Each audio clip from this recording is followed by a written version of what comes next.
Bonjour, Monsieur Delmotte à Radaspel. Donc on est ici pour vendre des chevaux qu'on appelle des yearlings. Et c'est la vente de sélection d'Arcana. En France, c'est le haut de gamme des ventes. Et après, derrière, on va avoir des ventes qui vont être sur ce qu'on appelle la V2. Donc c'est-à-dire c'est des chevaux qui sont en principe plus précoces que ceux-là.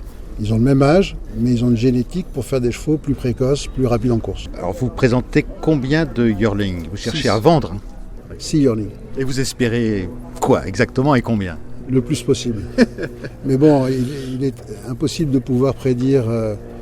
Il y a certains lots, on sait le prix à peu près qu'on veut nous, donc on ne va pas les acheter en dessous. Et après, c'est un peu vraiment le hasard, parce que pour faire une belle vente, il faut 2 acheteurs. Pour faire monter les enchères? Voilà, c'est tout. Ou alors il faut être très culotté, puis il faut se mettre contre l'acheteur, et puis surenchérir après lui. Mais ils n'aiment pas ça. Les acheteurs, quand ils voient que c'est l'éleveur qui est contre eux, en général, ils n'apprécient pas. Vous êtes un habitué ici des ventes de yearling chaque année à Deauville? Oui, ça fait maintenant, on a monté ce haras il y a 17 ans, et ça fait 13 ans qu'on présente des chevaux. C'est une journée que vous vivez un peu stressé, un peu inquiet? Et c'est anxieux parce que c'est des investissements très chers. Là, vous avez les 3 chevaux qu'on présente aujourd'hui, il y a 650 000 euros de saillie.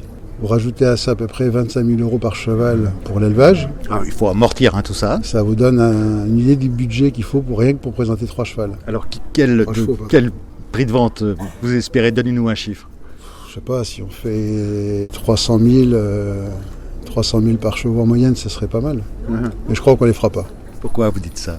Parce que ces chevaux-là, on les a amenés, vu le papier, vu les origines, ici à cette vente, mais ils auraient eu besoin de 2 mois de plus.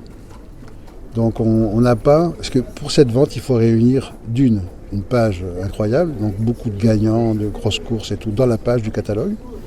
Et en plus, il faut que le poulain il soit au top le jour où on le présente. Alors donc, nous, on a des chevaux qui sont peut-être un petit peu immatures par rapport à la date de cette vente. Qui peut acheter vos chevaux? Moi, j'ai vendu des chevaux à Cheikh Mohamed El Maktoum, j'ai vendu des chevaux à Abdullah, j'ai vendu des chevaux à Monsieur Dupont, tout le monde. Tout le monde, vous pouvez m'acheter mes chevaux. Vous avez 300 000, ça m'intéresse. Alors, moi, si j'achète un cheval, je peux l'acheter pour ma femme, par exemple? Ça lui fera plaisir, vous pensez? Je pense que ça lui ferait plaisir. Par contre, ça vous ferait peut-être un petit peu la tête, vu le montant que vous avez dépensé. Elle pourrait préférer un bijou. Je pense qu'elle préférait ça, oui. Mais un cheval comme vous les vendez, ce sont des pépites, ce sont des bijoux aussi, quelque part. C'est des chevaux. Alors, les mâles, ça, c'est assez particulier. Et après, vous avez toute une catégorie d'acheteurs qui veulent monter un élevage, ou qui veulent développer leur élevage sur d'autres origines. Donc, quand vous vendez des pouliches très très bien nées, vous avez ce profil de client aussi en plus. Eux, les courses, c'est pas tellement le principal. Ce qu'ils veulent, c'est ces origines-là pour l'additionner à leur propre élevage.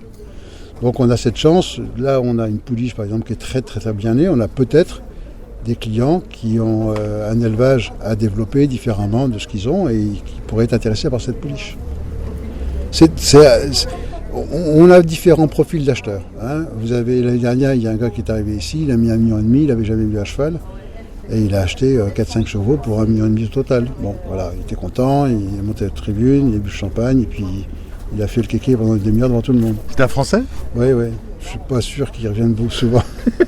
Bon, tous les ans, on en a un ou 2. Bon. Voilà.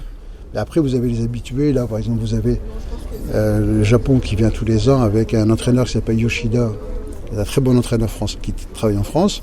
Cet après-midi, il court. L'année dernière, il m'a acheté un cheval qui débute cet après-midi à Clairefontaine. Et il vient avec un de ses propriétaires qui est milliardaire. Donc là, voilà, il a fait une sélection. Il montre la sélection qu'il a fait des chevaux à son propriétaire.